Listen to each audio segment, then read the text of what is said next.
Ya, kepada yang terhormat Bapak Ibu tim penilai uji kinerja. Nama saya Fitra Zainuddin. Saya adalah guru di UPT SMA Negeri 1 Nrekang, Kabupaten Nrekang, Provinsi Sulawesi Selatan. Saya adalah mahasiswa PPG dalam jabatan angkatan keempat, jurusan Bimbingan dan Konseling Universitas Negeri Semarang. Pada hari ini, Senin, tanggal 6 Desember 2021, saya akan melakukan praktek pembelajaran, yakni bimbingan klasikal dan konseling individu. Untuk lebih jelasnya, mari kita simak video pembelajaran berikut ini. Waalaikumsalam warahmatullahi wabarakatuh. Apa kabar hari ini? Alhamdulillah baik. Jadi pagi ini kita akan mengikuti sebuah layanan. Konseling itu disebut dengan layanan klasikal. Seperti itu. Jadi hari ini dalam beberapa menit ke depan kita mungkin akan membahas suatu tema.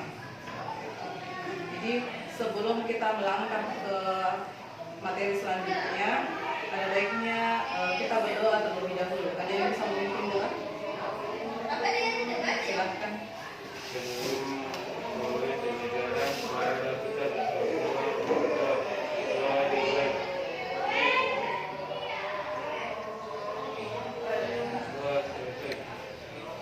Terima kasih. Apa kabar hari ini? Luar biasa. Yang hebat itu supaya kalian semangat. Jadi hari ini luar biasa semangatnya. Jadi adapun sebelumnya Ibu ingin menyampaikan dulu tujuan yang akan kita. Jadi setelah kita nanti mengikuti layanan ini, ada hal yang ingin kita capai. Jadi yang pertama itu adalah karena kita akan membahas tentang dampak usia menikah di usia muda. Jadi yang pertama itu tujuan yang akan kita raih adalah yang pertama adalah kalian mampu mengidentifikasi penyebab terjadinya pernikahan di usia muda. Jadi kita bisa mengidentifikasi kenapa sih orang cepat-cepat menikah. Kemudian yang kedua, kita mampu mengklasifikasi dampak negatifnya. Seperti itu. Jadi setelah itu kita sudah tahu dampak negatif setelah ketika menikah muda itu seperti itu.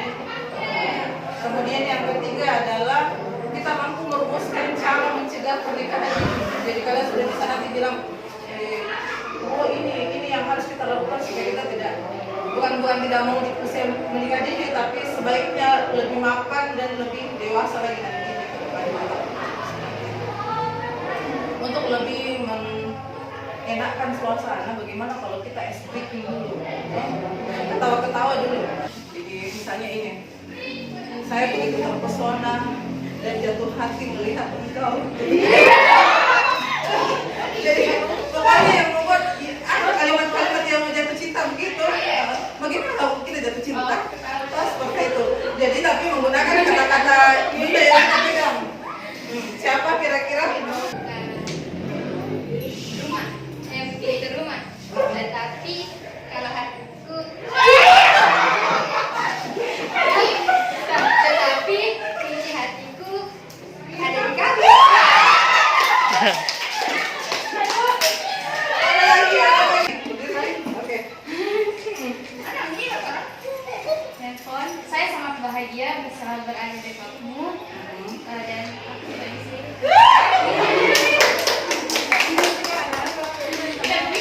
Ada yang lain? Siapa lagi yang aneh-aneh? Ada. Astagfirullah. Coba. Tidak untuk merelakskan suasana. Jika kunci ini digunakan untuk menarikkan motor, maka yang dapat mencirikan itu adalah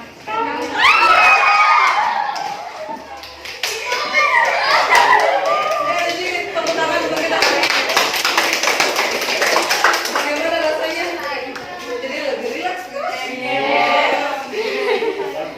Sebenarnya tujuan dari ice breaking itu untuk sebenarnya kita lebih rileks supaya lebih tidak terlalu tegang, lebih mencairkan suasana seperti itu. Jadi kan pesannya tadi kayak sudah jam 12 sudah lapar, sudah ngantuk. Tapi kalau ada ice breaking yang bikin ketawa kan kayak mencair kembali, tak seperti itu. Iya, terima kasih karena antusiasmenya terhadap ice breaking begitu besar. Kita lanjut ke sesi berikutnya. Kemudian Ibu akan menayangkan sebuah video. Jadi dalam video itu materinya tentang dampak dari menikah di usia muda. Jadi anak-anakku sekalian sebentar itu perhatikan dengan seksama videonya. Kemudian setelah kita nonton video, anak-anakku sekalian mungkin bisa mendiskusikan apa yang bisa kita ambil dari video itu. Oke? Jika aku bisa pulang, aku lebih memilih jalan makan.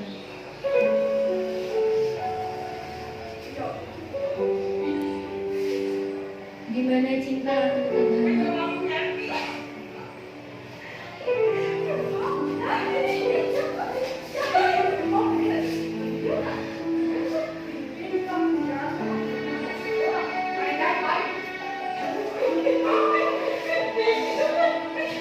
Di mana prestasi melukis sering bangga untuk orang lain.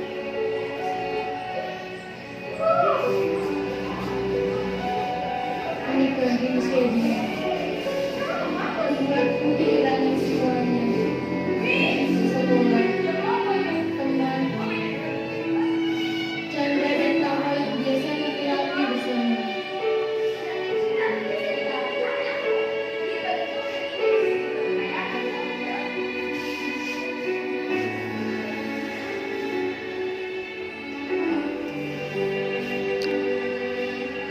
Bahkan cita-cita yang telah dibangun berada di sana.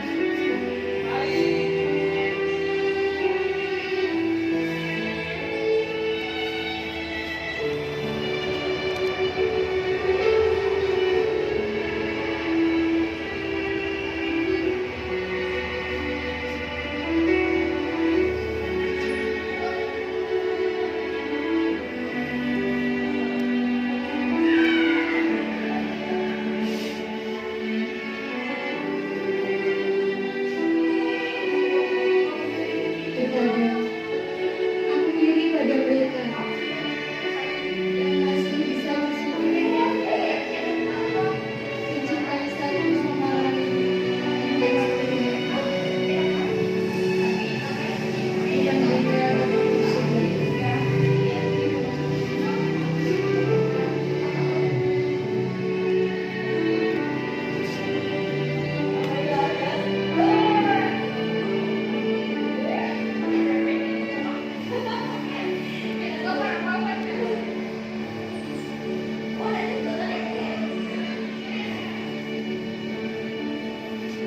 Aku memang bodoh. Bahkan aku terlalu mudah untuk dibodohi oleh kata-kata manis.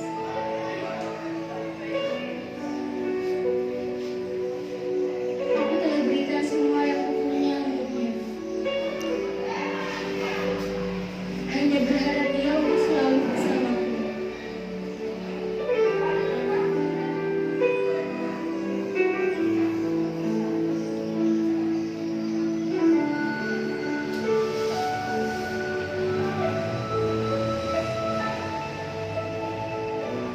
Tapi aku salah.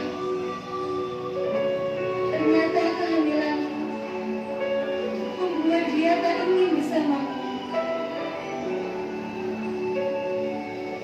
Tapi aku terus memohon padanya untuk mempertanggungjawabkan perbuatannya.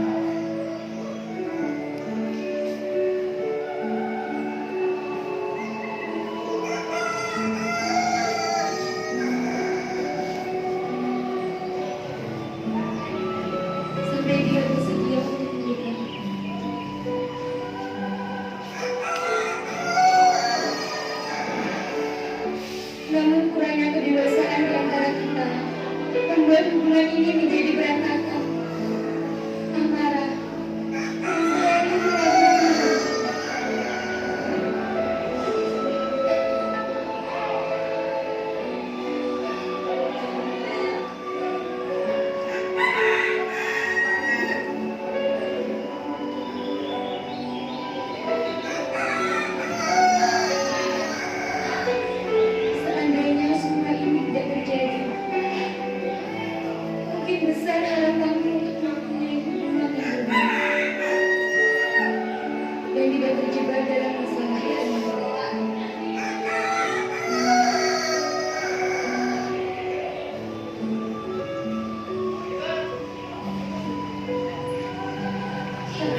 masa muda bukan masa tua.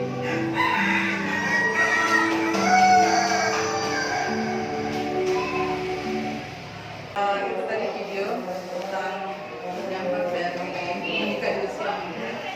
Jadi dari video yang Ananda lihat tadi, durasi mungkin kurang lebih 5 menit.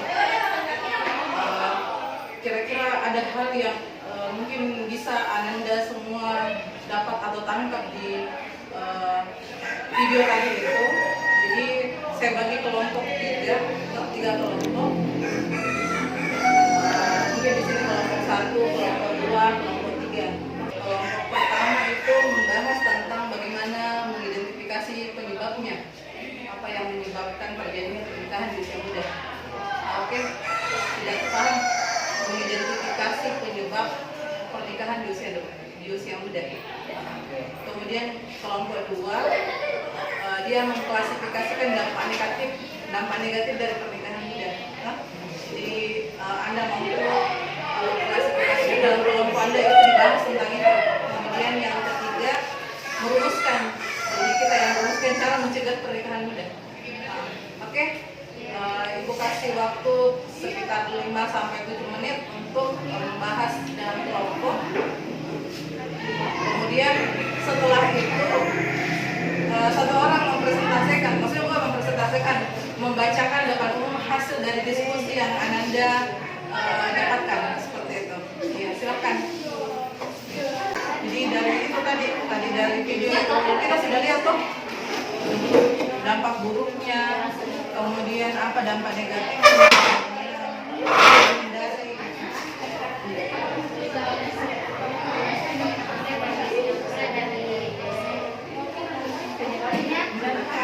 kita yang terakhir tadi.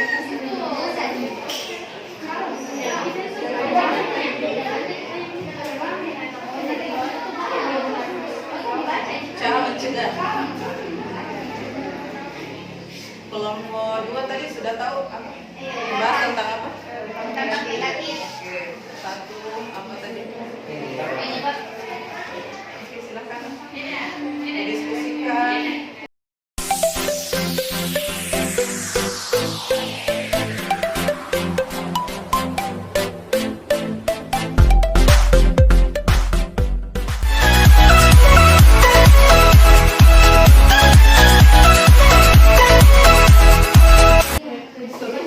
Suruh dibahas. Suruh terbalik. Jangan sampai belajar lagi gara-gara ini cepat menikah muda.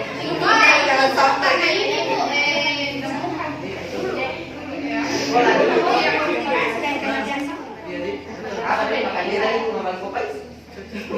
Sebentar itu kalian diskusikan setelah ini, maksudnya melempar pertanyaan ke kelompok lain. Tunjuk satu orang yang bisa membacakan sebentar, nah, yang bisa memaparkan hasil diskusinya. Oke, ya kembali ke posisi awal.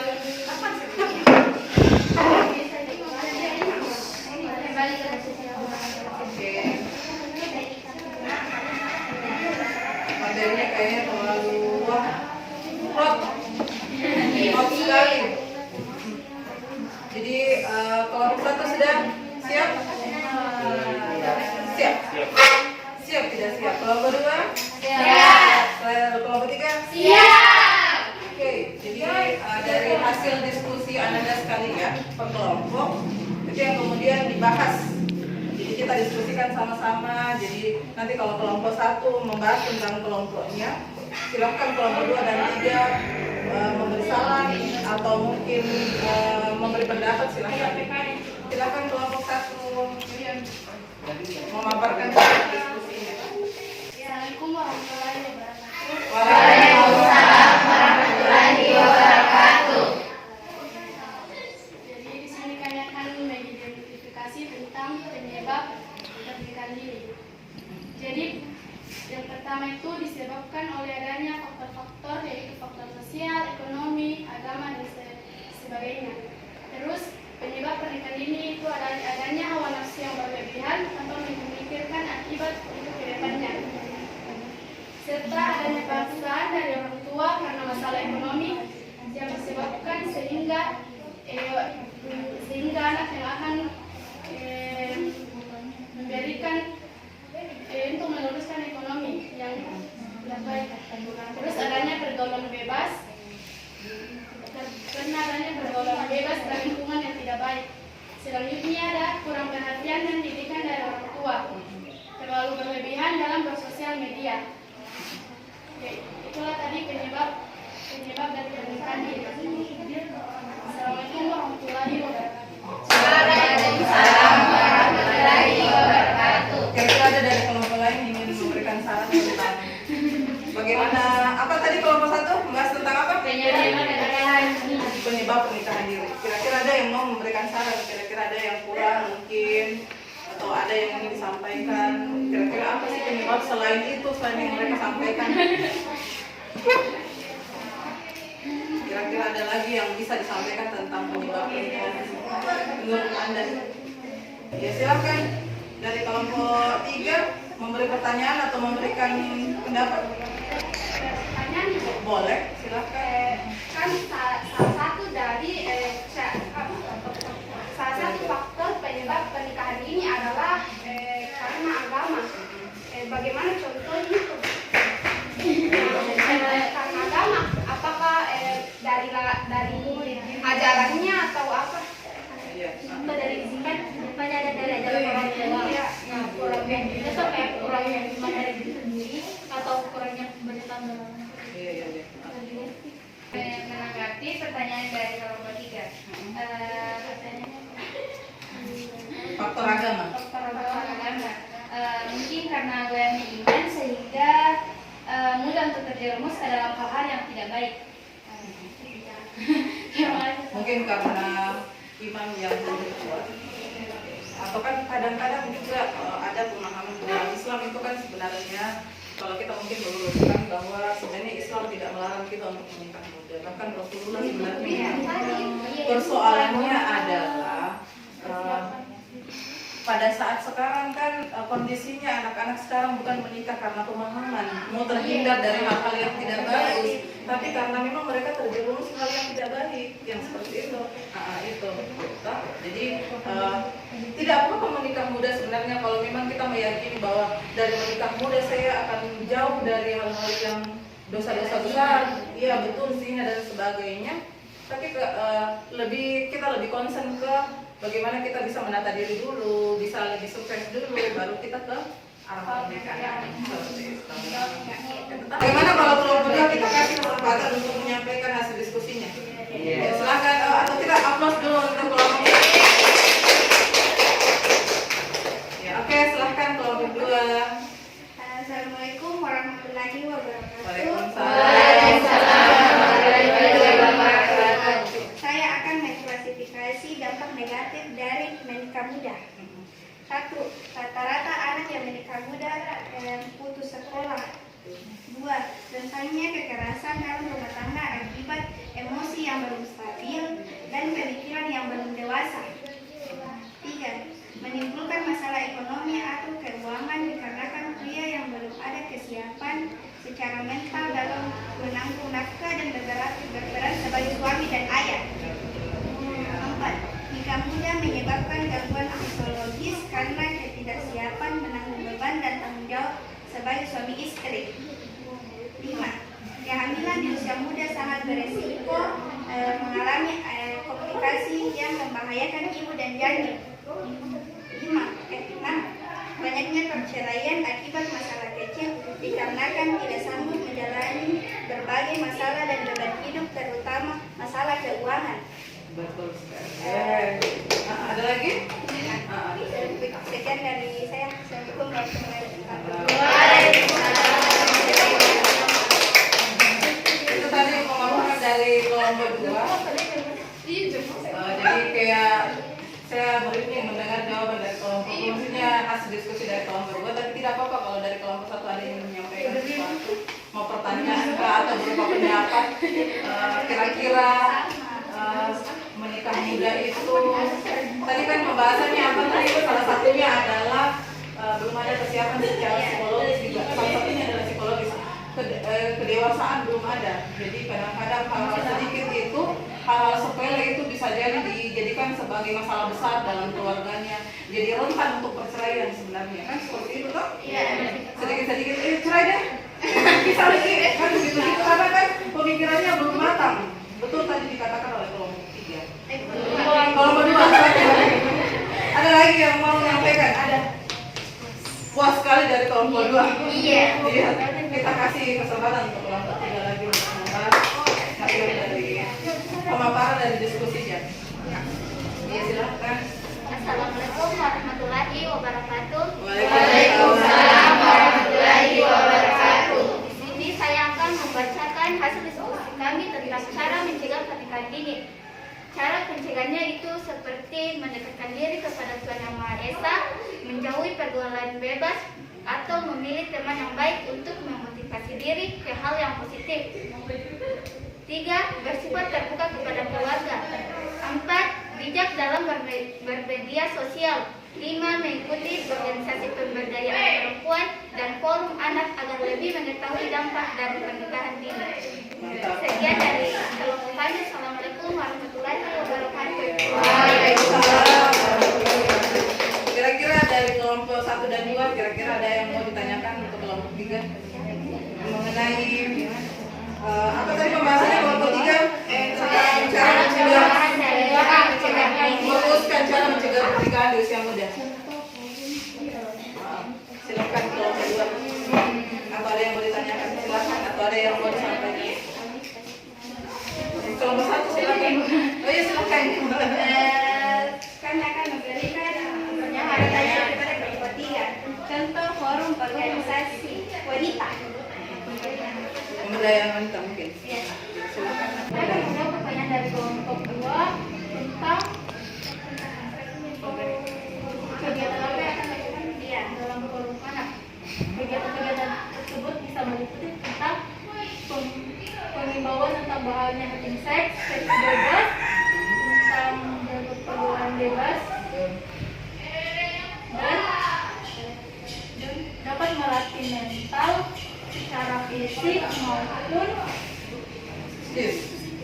Sekian dari kami. Wassalamualaikum warahmatullahi Gimana kelompok 2? Puas. Wah, cepat yang puas.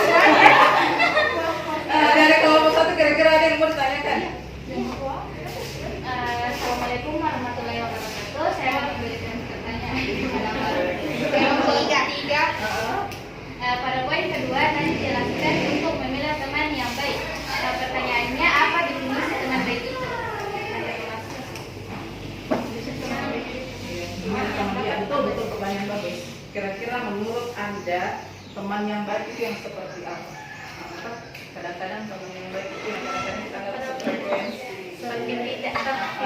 Ada yang teman mabar yang enak, ada yang baik. Coba kita jawab. Atau nanti kalau silakan. Assalamualaikum warahmatullahi wabarakatuh. Assalamualaikum warahmatullahi wabarakatuh. Kami akan menjawab pertanyaan dari kelompok 1. Cara memilah teman yang baik. definisi teman sesungguhnya. Definisi teman sesungguhnya. Iya. Yang pertama itu memilih teman yang dapat memotivasi kita untuk menjadi lebih baik, seperti memotivasi dalam belajar. Yang kedua, memilih teman yang tidak toksik. Ya betul. Itu juga yang ketiga, menjaga perasaan teman agar mentalnya tidak down dan supaya tidak pergi ke jalan yang salah. Betul sekali. Tepuk tangan. Jadi seru sekali sih diskusi kita kali ini. Jadi saya senang sekali mendengar diskusi Anda sekalian. Jadi memang materinya memang pantas untuk didiskusikan secara lebih dalam seperti itu. Jadi memang memilih teman yang baik itu adalah bukan sekedar tadi yang saya sampaikan bahwa kalau dia enak diajak jalan itu sudah bisa dikatakan teman atau sahabat yang baik. Teman tapi belum tentu bisa jadikan sahabat. Ya. Nah, sahabat kan levelnya lebih tinggi daripada teman. Iya. Jadi kalau sahabat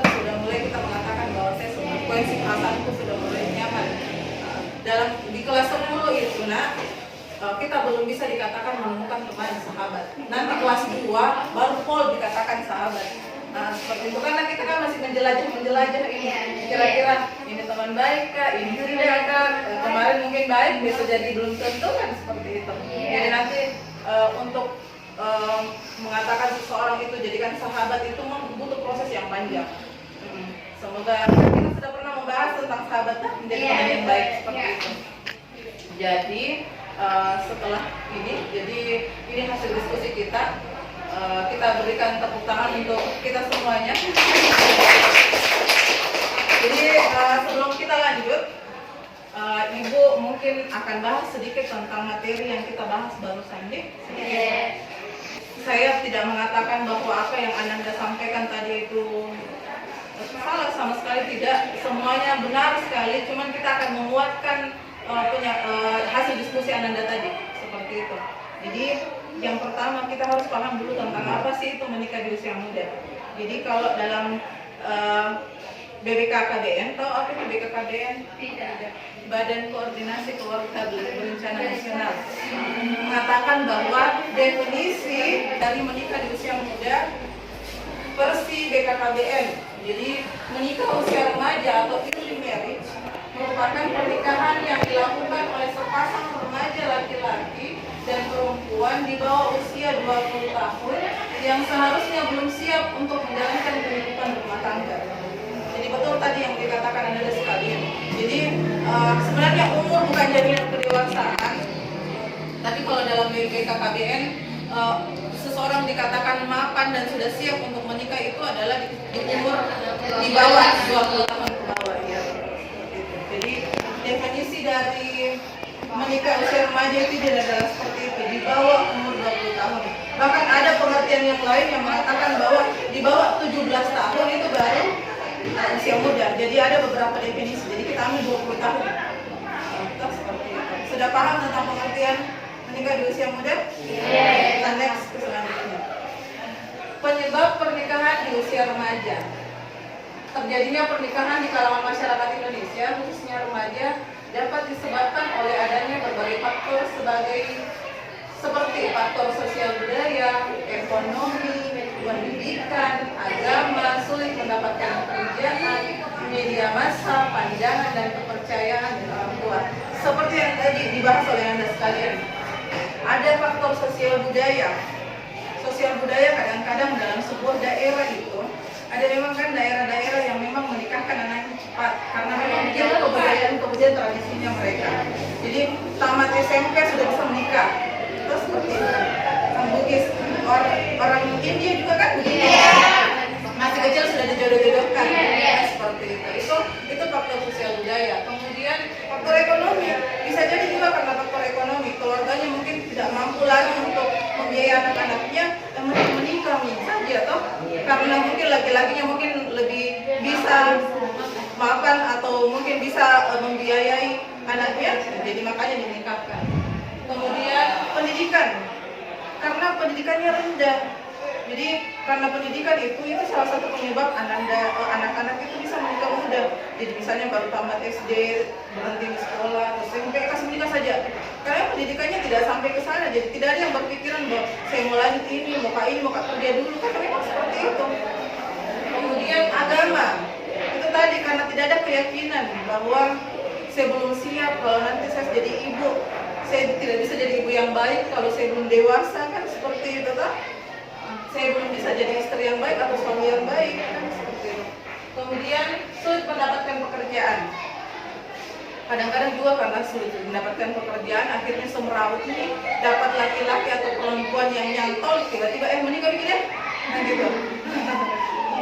Kemudian media massa, kadang-kadang juga karena sekarang kan lagi trennya itu media massa. Jadi anak-anak sekarang itu menemukan jodohnya itu misalnya di rekam satu di mana satu gara-gara media massa. Bahkan ada kemarin mungkin Anda sekalian pernah lihat itu di salah satu ada di berita-berita online yang teman mabarnya, maksudnya dia pacaran dengan teman mabarnya, begitu sampai dia lari dari rumahnya jual motor karena mau kan pernah dengar itu, itu salah satu penyebabnya dari media massa.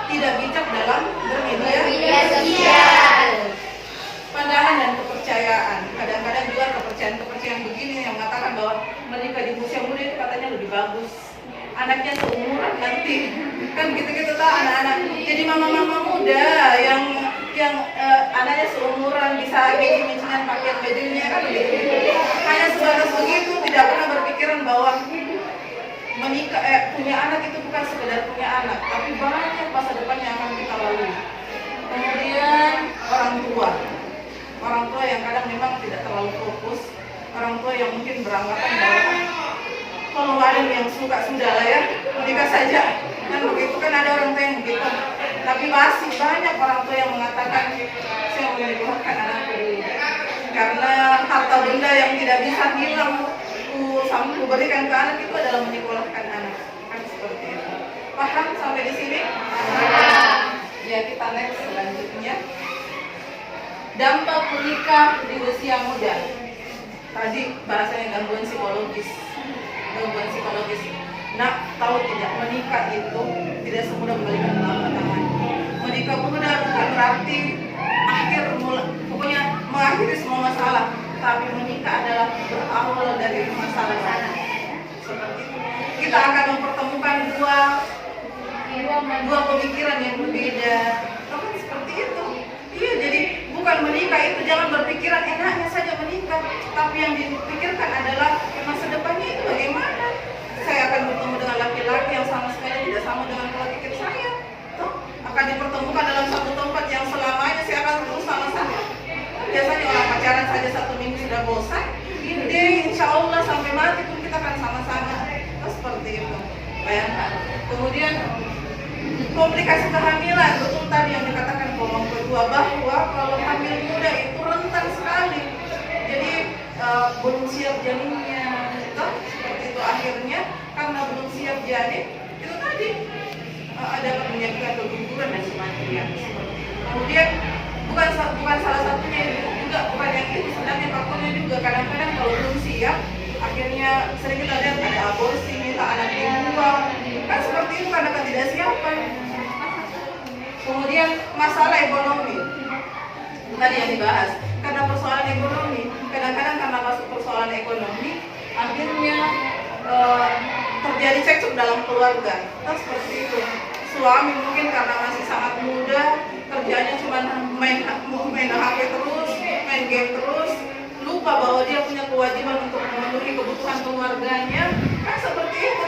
Akhirnya istrinya marah, cekcok apa dan sebagainya, terjadi lagi perceraian seperti itu. Kemudian kekerasan dalam rumah tangga karena kurangnya paham, ketidakdewasaan, sedikit-sedikit emosi yang digunakan, akhirnya itu tadi kekerasan dalam rumah tangga, KDRT. Sedikit-sedikit pukul istrinya, kalau marah istrinya bilang, kenapa kak di rumah terus, kita kan butuh makanan, marah-marah, dia pukul istrinya. Kan hal yang begitu yang kita ingin hilangkan seperti ini. Kemudian terjadilah perceraian, terjadi hal yang tidak diinginkan. Menikah awalnya kita cinta-cintaan karena suka sama suka, akhirnya berujung dengan perceraian karena ketidaksiapan. Terus strategi mencegah menikah menikah di usia lanjut, pengawasan dari orang tua. Jadi betul nggak tadi seperti dikatakan kelompok saya pada di kelompok juga, bahwa memang kita harus di orang tua itu, kalau orang tuanya aware. Saya mau bertanya dulu di rumah itu, kalau kita pegang hati, ada tidak orang tua yang mengatakan, nak belajar, aku kuliah, nggak ada kan? Ada. Jadi orang tua yang masih marah kalau anaknya selalu pegang HP, bersyukurlah Anda. Karena ada orang tua yang tidak peduli lagi, terserah anaknya mau pegang HP satu hari satu malam, tidak peduli. I don't care di orang tuanya, karena orang tua yang mungkin dewasa nih anakku belajar, padahal kan tidak dijamin gitu. Pendidikan formal di sekolah. Jadi karena kayak kemarin itu waktu kita masih online itu kan sebenarnya itu yang salah satu penyebabnya banyak yang menikah muda. Karena itu tadi tidak ada nih yang membuat kita sibuk belajar. Jadi yang bekerja itu bangun tidur, entahlah apa mau dikerja, jadi terserahnya aku mau dikerja, ini ketemu apa dan akhirnya jadi. Kemudian pemberian informasi terkait hak reproduksi seksual. Sex education itu sangat penting sebenarnya. Jadi nantilah setelah ini kita kan akan mudah-mudahan nanti, karena saya sudah membahas tadi dengan OSIS, jadi saya akan mengambil beberapa, mudah-mudahan dari antara kalian semua, di antara di sini itu bisa jadi anggota BIK remaja yang membahas tentang bisa menjadi teman sebaya, bisa menjadi konselor sebaya untuk teman-teman, untuk membahas bagaimana sih sebenarnya kita membahas tentang sex education. Jadi seks sebenarnya itu bukan hal yang tabu untuk dibahas, tapi harus dipelajari supaya kita aware, supaya kita paham. Seperti itu, oke? Nah, jadi sudah paham kita tadi tak? Itu tadi penyampaian saya untuk menguatkan Anda sekalian dari hasil diskusinya, dari hasil dari layanan atau materi kita hari ini. Jadi Ibu ingin ada 1, 2, atau 3 orang yang ingin menyimpulkan apa yang kita bisa dapat dari hari ini. Mungkin ada yang bisa menyampaikan bahwa Bu, saya sudah sadar, saya baru memahami bahwa ternyata begini-begini gitu. Ada yang ingin menyimpulkan? Ada? Iya, silakan dari bawah kiri. Dari itu pertama sampai akhir saya dapat menyimpulkan bahwa pernikahan dini merupakan suatu sepasang remaja yang nikah di bawah umur 26 ke bawah, dan saya dapat mengetahui penyebab, dampak, serta cara mencegah pernikahan dini. Iya, betul sekali. Iya, ada yang lain lagi? Ternyata nikah muda itu berat, tidak seindah seperti yang ada di film-film dan film-film saja. Dia selalu menemukan kata-kata yang gongnya ada di dia. Betul sekali. Jadi sekali lagi bahwa menikah di usia remaja itu bukan sesuatu hal yang tidak boleh. Sekali lagi, agama tidak melarang menikah di usia muda, cuman lebih kepada kesiapan mental. Kira-kira menikah kan sekarang menikah bukan sekedar karena itu tadi mau terhindar dari hawa nafsu itu tadi, hal-hal yang tidak baik, tapi memang karena sudah terjerumus ke hal yang tidak bagus. Seperti itu. Jadi ternyata menikah muda itu tidak semudah yang di film-film, tidak seindah yang kita nonton di film-film. Seperti itu. Jadi ini adalah ujung dari pertemuan kita kali ini. Kita sudah menyimpulkan sama-sama tentang dampak dari usia muda. Terima kasih atas apresiasinya. Jadi Ibu sangat senang sekali karena saya tidak salah menilai, salah memilih kelas. Ya, memang itu. Jadi nanti Ibu akan membagi, ada lembaran yang mungkin akan bisa kita jawab sama-sama. Kemudian nanti di sesi berikutnya mungkin ada yang bisa lanjut, maksudnya mengumpulkan. Jadi evaluasi juga, hari ini kita bisa mengevaluasi hasil proses kita hari ini, bahwa prosesnya berjalan dengan lancar. Anda sekalian sudah mulai mengapresiasi materi kita hari ini. Kemudian penyampaian mungkin bisa diterima dengan baik. Seperti itu. Kemudian untuk mengakhiri kegiatan kita kali ini, saya serahkan ke leader kita untuk menutup dengan membaca doa. Sebelum mengakhiri pelajaran, marilah kita bersama-sama berdoa. Doa dimulai. Doa selesai.